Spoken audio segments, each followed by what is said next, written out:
Hello friends and welcome back to my YouTube channel commerce का ज्ञान। और आज हम लोग कंटिन्यू करेंगे क्लास 11 का डेप्रिसिएशन वाला चैप्टर। और आज के वीडियो में हमें लास्ट टॉपिक डिस्कस करना है, that is your asset disposal account. अब एसेट डिस्पोजल अकाउंट होता क्या है और हम लोग क्यों प्रिपेयर करते हैं, ठीक है। सो यहाँ पर मैंने फॉर्मेट ऑलरेडी ड्रॉ किया हुआ है। अगर आप लोग एसेट डिस्पोजल अकाउंट देखोगे तो ये सारी एंट्रीज हम लोग नॉर्मली मशीनरी अकाउंट या तो जो भी एसेट अकाउंट प्रिपेयर करते थे, चाहे वो SLM मेथड में हो चाहे वो WDV में हो, ये सारी एंट्रीज हम लोग एज इट इज रिकॉर्ड करते ही थे। लेकिन अब हम लोग क्या करते हैं, सिर्फ एक अलग से अकाउंट, एक अलग से नाम दिया है कि भाई जो भी आप लोगों ने एसेट बेचा है उस पर कितना प्रॉफिट और लॉस डिराइव हुआ है, ठीक है। सो एसेट डिस्पोजल अकाउंट हमें क्यों प्रिपेयर करना है, ये जानने के लिए कि भाई कितना प्रॉफिट और लॉस हुआ है। वो कैसे पता चलेगा, ये सारी एंट्रीज पोस्ट करने के बाद हमें टोटल करना है। अगर क्रेडिट साइड का टोटल हायर है तो प्रॉफिट आएगा, और अगर डेबिट साइड का टोटल है तो लॉस आएगा। So this is the purpose for you can say preparing asset disposal account, कि भाई अपने को ये जानना है, अलग से जानना है कि भाई प्रॉफिट और लॉस कितना हो रहा है। अदरवाइज ये सारी एंट्रीज हम लोग एसेट अकाउंट में वैसे भी करते थे। So you are all aware with all these entries, सिर्फ नाम अलग है, ठीक है। और अब अलग से एक एक्स्ट्रा अकाउंट प्रिपेयर करके उसमें आपको लेजर पोस्टिंग करना है, क्लियर। सो कुछ डरने की बात नहीं है। सबको ऐसा मतलब कि स्टूडेंट्स डर जाता है कि सर एसेट डिस्पोजल तो समझ ही नहीं आ रहा है, ये क्या है, कहाँ से ये नया आ गया। ये कुछ नया नहीं है, ये एक नाम अलग है, ठीक है। सो सिर्फ कपड़े बदल गए, आदमी वही है। सो चलिए स्टार्ट करते हैं। What is asset disposal account. Debit side पे आपको क्या लिखना है, टू एसेट अकाउंट, मतलब कि जो भी एसेट आपने बेचा है, original cost of asset sold, उसका ओरिजिनल कॉस्ट, ठीक है। जो सेल किया है वो वैल्यू नहीं, ओरिजिनल कॉस्ट। अगर मान लो कि भाई 1 लाख रुपए का मशीनरी आपने बेचा तो 1 लाख रुपए का यहाँ पे आपको वैल्यूएशन लिखना पड़ेगा। Then you have profit on sale of asset, again it is a balancing figure, last में डिस्कस करेंगे। क्रेडिट साइड पे बाय डेप्रिसिएशन अकाउंट, तो जितना भी depreciation up to the date of sale जितना एक्यूमुलेट हुआ है वो डेप्रिसिएशन क्रेडिट साइड पे ट्रांसफर कर दो। By bank account, sale of asset, 1 lakh का मशीनरी है, मान लो 80,000 रुपये में बेचा है, तो यहाँ पे बाय बैंक अकाउंट 80,000 रुपीज़ अपने को लिखना है। And final you have loss on sale of asset, ठीक है। सो बुक वैल्यू में से जब हम लोग डेप्रिसिएशन माइनस करेंगे तो मुझे रिटर्न डाउन वैल्यू मिल जाएगा। वही रिटर्न डाउन वैल्यू आपको क्या करना है कि भाई जो सेल प्राइस है उसके साथ कंपेयर करना है, ठीक है। सो आपको पता चल जाएगा भाई प्रॉफिट है तो लॉस है। सेकेंडली फिर हम लोग क्या करेंगे कि टोटल कर देंगे। अगर क्रेडिट साइड का टोटल हायर आया तो प्रॉफिट ऑन सेल, और अगर डेबिट साइड का टोटल हायर है तो हमें लिखना है loss on sale, clear. Now this method या तो जो अकाउंट हम लोगों ने प्रिपेयर किया that is without provision for depreciation account, मतलब कि हमने provision for depreciation account maintain नहीं किया। मान लो अगर मेंटेन करते थे तो क्या होगा, राइट। तो कोई भी बड़ा चेंज नहीं है, ये सारी एंट्रीज एज इट इज रहेंगी, ये भी सेम, ओके। सिर्फ ये डेप्रिसिएशन है, वहां पे आपको क्या लिख देना है, प्रोविजन फॉर डेप्रिसिएशन अकाउंट, ठीक है। इतना ही वर्ड ऐड करना है, by provision for depreciation account, because provision for depreciation में अपने पास एक्यूमुलेटेड बैलेंस होगा डेप्रिसिएशन का। वो बैलेंस जितना भी up to the date of sale pile up हुआ है वो सारा डेप्रिसिएशन का अमाउंट हमें क्या करना है, as it is asset disposal account में क्रेडिट साइड पे ट्रांसफर कर देना, बस इतना ही चेंज है। तो चाहे विद प्रोविजन हो या विदाउट प्रोविजन हो, एसेट डिस्पोजल अकाउंट में कोई फर्क नहीं पड़ने वाला। So this was all about the format of asset disposal account. अब एक फटाफट एक एग्जाम्पल देख लेते हैं और इसी के साथ आज ये चैप्टर हम यहीं पे एंड कर देंगे। तो चलिए एक एग्जाम्पल स्टार्ट करते हैं। Following balances are given on 1 April 2005। Already machinery account का बैलेंस अपने पास कितना है, 5 लाख रुपीज़। साथ ही साथ प्रोविजन फॉर डेप्रिसिएशन का भी बैलेंस है 1,16,000, ओके। नाउ डेप्रिसिएशन कैसे चार्ज करना है, return down value eight 20% per annum, rate दिया है, मेथड भी दिया है आपको। अब पार्ट ऑफ मशीन, ठीक है, ये ध्यान देना कि भाई मशीनरी का बैलेंस तो 5 लाख रुपए, लेकिन हमने पूरा मशीन नहीं बेचा है, हमने पार्ट ऑफ मशीनरी बेचा है। Purchased on 1 April 2003 for ₹1 lakh, ठीक है।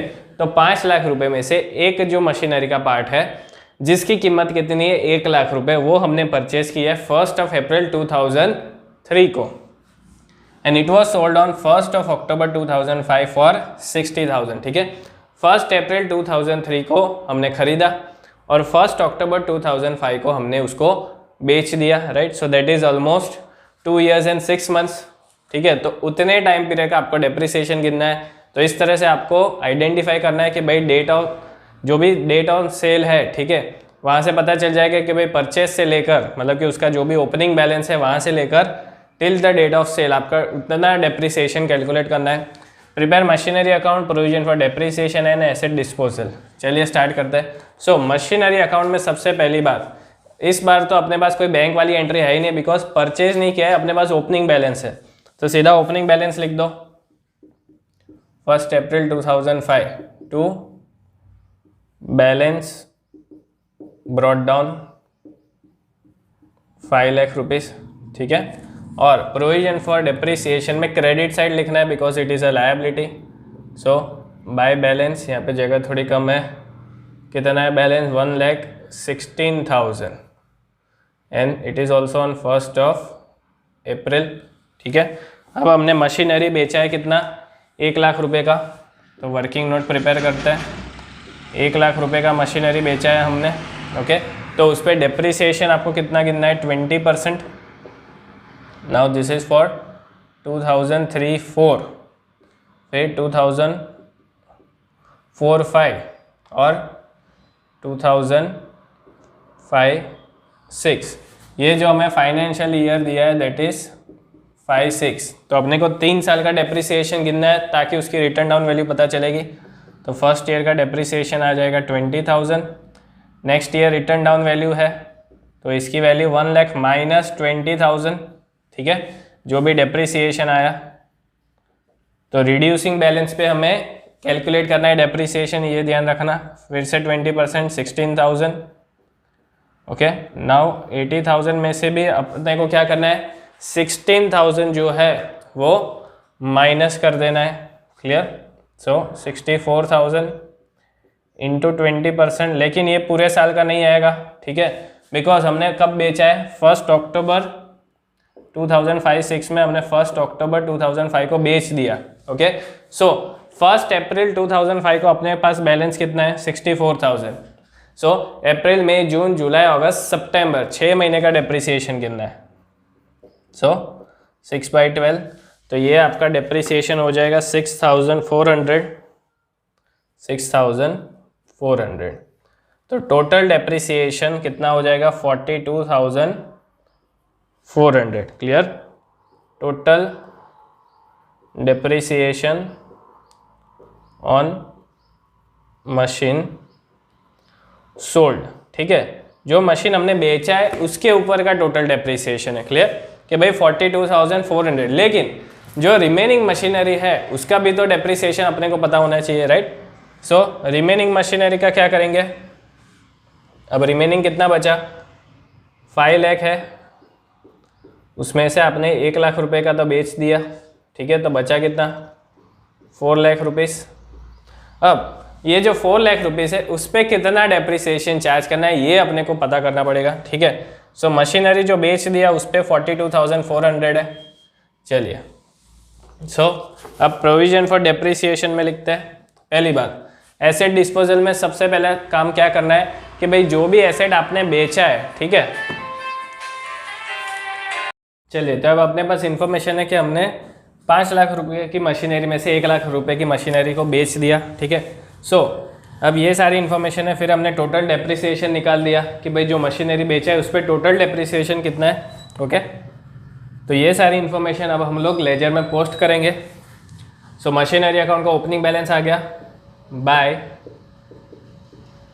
एसेट डिस्पोजल अकाउंट, कितने, सॉरी ये तो बाजू में आ गया, 1 लाख रुपए की मशीनरी हमने बेच दी है, ठीक है। सो जैसे कि हमने पढ़ा था एसेट डिस्पोजल में कि जो कॉस्ट है, original cost of the asset sold, वो हमें लिखना है, मतलब कि 1 लाख रुपए उसकी कॉस्ट है। तो यहाँ पे डेबिट साइड पे आ जाएगा to machinery account 1 lakh rupees, ठीक है। कब बेचा है, 1 अप्रैल 2003, वही डेट यहाँ डाल दो, 1 अप्रैल 2003। सो क्लोजिंग बैलेंस अपने पास मशीनरी का कितना बचा, by balance carry down 4 lakh rupees. अब ये 4 लाख रुपीज़ पे कितना डेप्रिसिएशन गिनना है, ये एक पॉइंट है कि जो बाकी रहेगा। बाकी सारी इन्फॉर्मेशन अपने पास है, सो इसको क्लोज कर देंगे मशीनरी अकाउंट को।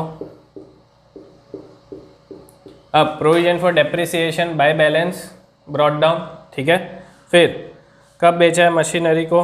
1 October 2006, 1 October 2006। By depreciation account in the year of sale कितना था? 6400, ठीक है। In the year of sale 6400। अब total depreciation on machine sold, जो मशीनरी बेच दिया उस पर टोटल डेप्रिसिएशन कितना है? 42,400। और यही बैलेंस हमें एसेट डिस्पोजल में ट्रांसफ़र करना है। सो डेबिट साइड पे लिखना है टू एसेट डिस्पोजल 42,400। कौन सी डेट को? 1 अक्टूबर 2005, सॉरी ये भी 2005 है। चलो बाकी कितना बचेगा? देन और एक चीज़ आएगी bye depreciation account, bye depreciation account. अब डेप्रिसिएशन का टोटल बैलेंस, मैं यहीं पे वर्किंग कर रहा हूँ। डेप्रिसिएशन का टोटल बैलेंस कितना था? 1,16,000 प्रोविजन, ठीक है। अब 1,16,000 में जो मशीनरी हमने बेच दिया उस पर कितना चार्ज किया? 6,400 माइनस टोटल डेप्रिसिएशन कितना है? 42,400। तो रिमेनिंग डेप्रिसिएशन कितना आएगा? 80,000। मतलब कि 80,000 डेप्रिसिएशन हमें ये जो 4 लाख रुपीज़ की मशीनरी बची है उसके ऊपर हमें क्या करना पड़ेगा? चार्ज करना पड़ेगा, ठीक है। चलिए, सो बाय डेप्रिसिएशन अकाउंट 80,000, बस ये यहाँ पे ख़त्म। सो लिख दो to balance carried down, total कर दो। टोटल आपका हो जाएगा 1,86,400, 1,86,400 and your closing balance will be 1,44,000। Clear? अब एसेट डिस्पोजल पे आते हैं। जो मशीनरी हमने बेच दिया उसका ओरिजिनल कॉस्ट लिखना है डेबिट साइड पे, फिर उसके ऊपर जो डेप्रिसिएशन चार्ज किया वो लिखना है क्रेडिट साइड पे। वो आएगा 42,400, ये रही वो अमाउंट 42,400। क्लियर?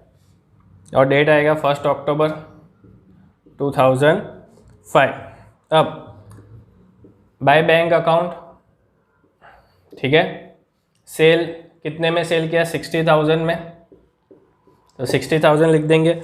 और अब हमें क्या करना है? सिर्फ टोटल कर देना है दोनों साइड का। यहाँ पे 1 लाख है, यहाँ से 1,02,400 है। सो क्रेडिट साइड का टोटल हायर है। जब एसेट डिस्पोजल में क्रेडिट साइड का टोटल हायर होता है तो हमेशा प्रॉफिट आता है। सो टू प्रॉफिट ऑन सेल ये अमाउंट हो जाएगा 2,400 1 अक्टूबर 2005। सॉरी ये भी 1 अक्टूबर 2005 आएगा डेट। उसी दिन को हमने ट्रांसफ़र किया है मशीनरी का बैलेंस। क्लियर? सो इस तरह से एसेट डिस्पोजल अकाउंट अगर पूछा गया है तो प्रिपेयर करना है, जिससे आपको प्रॉफिट या तो लॉस डिराइव करना है। जो मशीन है, जो मशीन आपने बेचा है उसका जो ओरिजिनल कॉस्ट है वो पहले लिखो, फिर उसका जो बैंक वैल्यू है, मतलब कि जितने में बेचा है उसको क्रेडिट साइड पे लिखो। जो डेप्रिसिएशन का अमाउंट है, ठीक है, विद और विदाउट प्रोविजन, उसका अमाउंट लिखना है। और लास्टली टोटल कर दो, प्रॉफिट या तो लॉस। क्रेडिट साइड हायर है तो प्रॉफिट लिख दो, डेबिट साइड हायर आता है तो लॉस लिख देंगे। So this is all about asset disposal account. हमने जो एग्जाम्पल लिखा है it is an important example from exam point of view. इसी के साथ अपना डेप्रिसिएशन का चैप्टर यहीं पे खत्म होता है। अगर वीडियो का कंटेंट अच्छा लगा हो तो लाइक, शेयर और कमेंट करना ना भूलें। Thank you.